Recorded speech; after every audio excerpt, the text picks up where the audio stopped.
Welcome. We're in my bedroom. Do you know that one miserable coworker that acts like the world's on fire every 5 seconds and likes to throw tantrums like a 3-year-old? Or maybe for you, it's a family member drunk off a high sense of self importance. Or maybe it's a partner, a grown individual, a grown man, a grown woman that has the emotional regulation skills of a rock.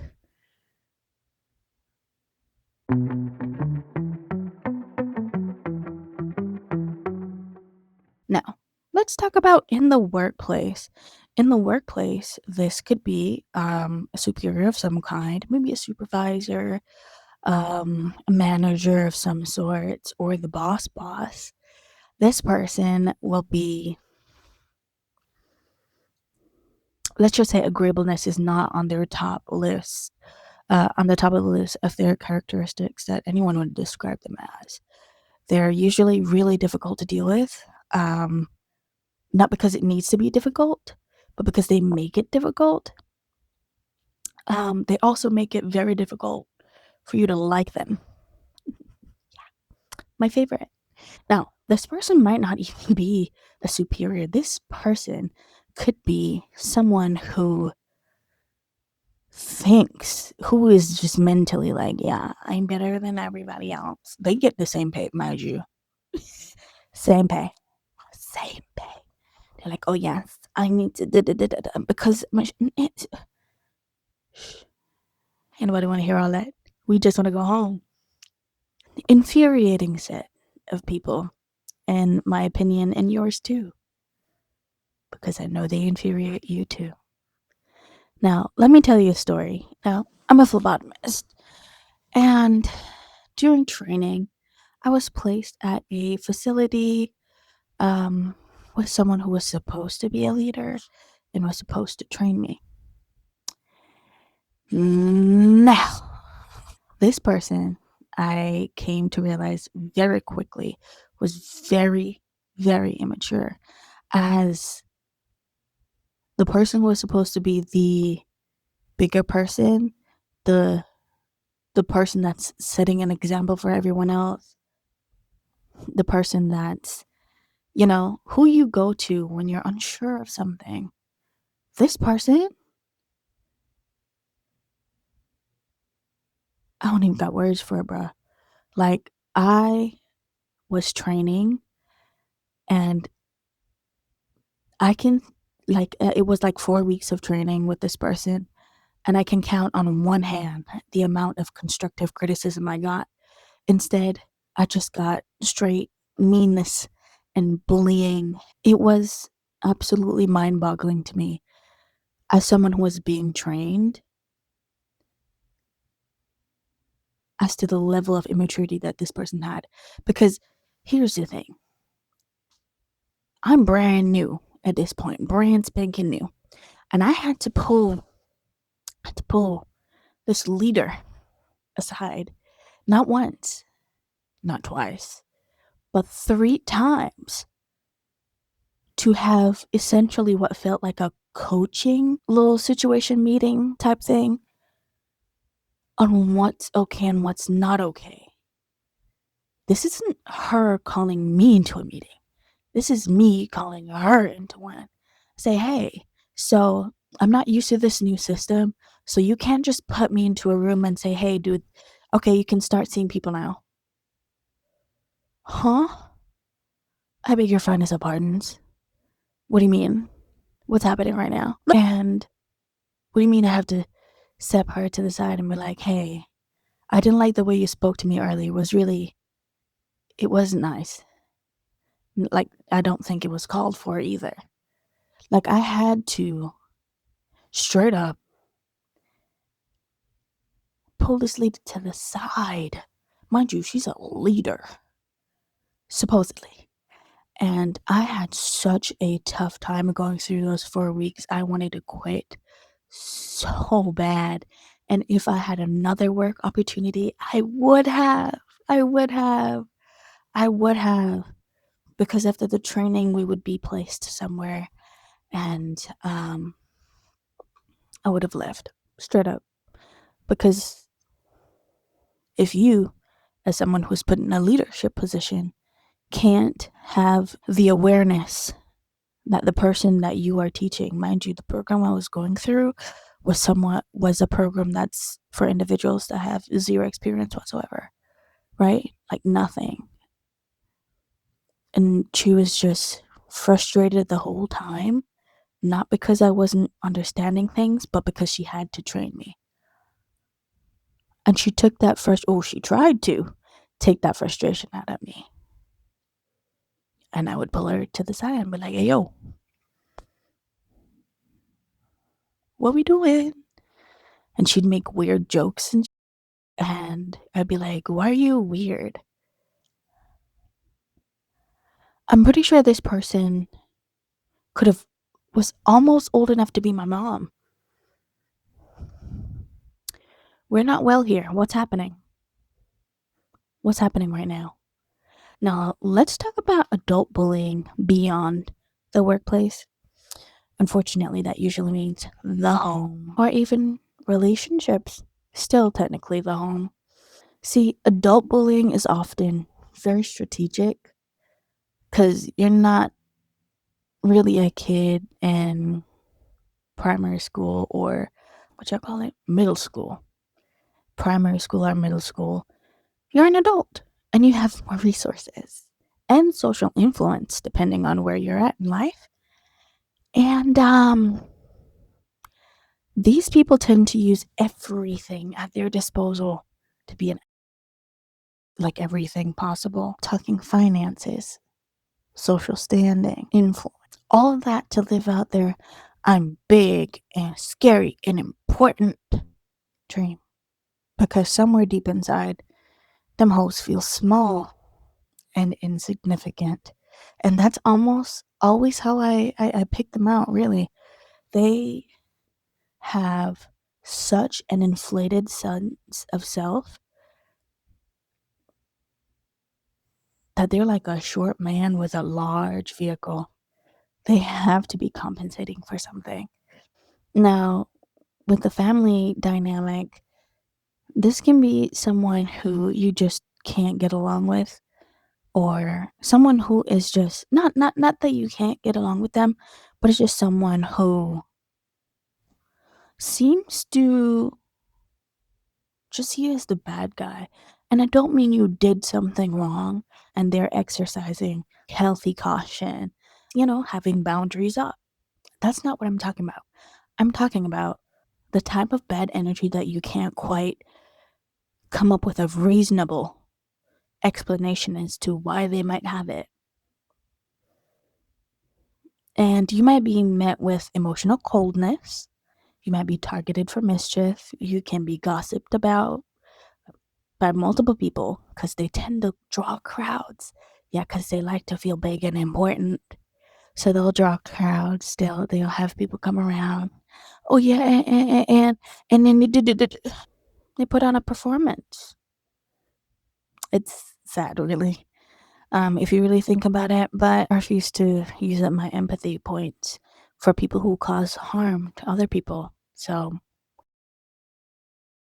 another thing about these folks, they also are quite committed to be seen as the victim, which I find quite strange. Quite strange. Because usually they the ones causing issues. They causing hella issues. Starting that don't need to be started. Gossiping, convincing everyone that, oh, they're this and they're that and they're this. Now, on a psychological level, clearly there's something going on because no emotionally balanced individual is like that for real, for real. Now, these people will typically present with the traits that fall into what's called the dark triad. So, the dark triad has 3 personality traits. First one is narcissism. Inflated sense of self-importance, bending the truth. They prefer that term over lying. Lack of empathy. They tend to try and make themselves the victim, even if they're the ones causing the issue. puts themselves first and foremost above anything and everything and beyond a healthy limit, they'll go overboard every time. Next trait is Machiavellianism or Machiavellian behavior. So think social manipulation, gossiping, acts of intimidation, and calculated reputation damage. Honestly, I need to know where these people find the time to do this because honestly, I could do with a few extra hours in a day. Like, I'm tired right now. I could do with a nap. The third trait is psychopathy slash emotional coldness, lack of empathy, blah, blah, blah, blah, blah. They'll be very clear in letting you know that, hey, your feelings don't matter. Go kick rocks. Again, with the emotional coldness and the whole laundry list of antisocial personality traits. Again, when I say this, I do actually mean the disorder itself in the DSM-5 and not just someone not feeling very social or someone feeling introverted or someone feeling like, oh, I don't need people. Now, being around people like this can affect anyone and everyone, especially ones who are low on boundary setting, tend to be younger folks. Now, over time, it really does affect you as an individual. You may develop a deep fear of making mistakes, walking on eggshells, or feeling like you're walking on eggshells, suppressing your own emotions, emotional detachment, and being hypervigilant. And at that point, you don't rest, and your nervous system is fried, which is no bueno. We know like that. Not great. My advice to anyone in this situation is to get the out of it. I'm joking. But I'm serious. Leave. Like, if it's possible for you to put yourself in an environment that's less, absolutely do that. Without a doubt, do that. Right now, do that. But getting up and leaving isn't very easy for a lot of people in different situations. And in those cases, you can still find escape. You need to emotionally detach. Stop taking these people personally. They're not well. They're not well. Because why are you grown? Why are you grown acting like you 5? Why are you throwing a tantrum like a 5-year-old? Ain't you 50? Like, I'm just struggling to understand because they're not well. And the last time I checked, you're not a mental health professional. And even if you are, you know damn well them folks taught you the first year of ethics class that you can't be around people that at a certain level because conflict of interest. So what are we doing? Exactly. You're not here to fix nobody. You're not Bob the Builder. You're not Jesus Christ. You have to learn to separate yourself from these people however you can. Sometimes you can only do it emotionally, and it's so easier said than done. And it can be exhausting. And it can feel like you're fighting an uphill battle. Not saying it's impossible, but depending on your situation, it could be very intense. But the emotional detachment is very important because that allows you to create space. If you're able to create physical space, 1,000% do that first. Then the emotional, but if you can't, emotional space, start centering yourself in what you feel and what you believe. A lot of these people might be in a position in your life where you literally cannot avoid them, but I have learned through interacting with a lot, and it's quite sad, a lot of individuals like this, they tend to be very attention seeking. So if you don't give them the reaction that they're looking for, if you don't feed into what they're trying to get you to do, you piss them off. But then they don't have like a anything to stand on to push more of their BS onto you. You can't see and judge yourself through the lens of these unwell people. They need to go see a mental health professional. They need to be in therapy. They need to be working through whatever the hell they got going on. But that's not your issue to solve. Your one responsibility is to take care of your physical, mental, emotional, and spiritual self. However you can, to whatever degree. Your number one priority should be you and self-preservation. Start recognizing the patterns that these weird ass people have. Because you will see them. And if you take a second and you sit quietly and you kind of just step back from the situation, you can see how sad it all is.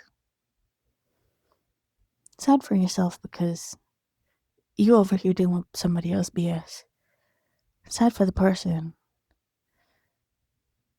because you can't do better for real. This it? It's a bit rough, ain't it? It's a bit rough. Now, unfortunately, these people are, again, everywhere. They're everywhere. They really are everywhere. And as kids, we are taught that, as you age, you gain experiences, you become more mature, you become more knowledgeable. But the actual truth is, some of these only age. They just age, and that's it. That's all they do. They just age. They just get old. They still immature. They still horrible. They still refuse to look into themselves. They still refuse to do the work.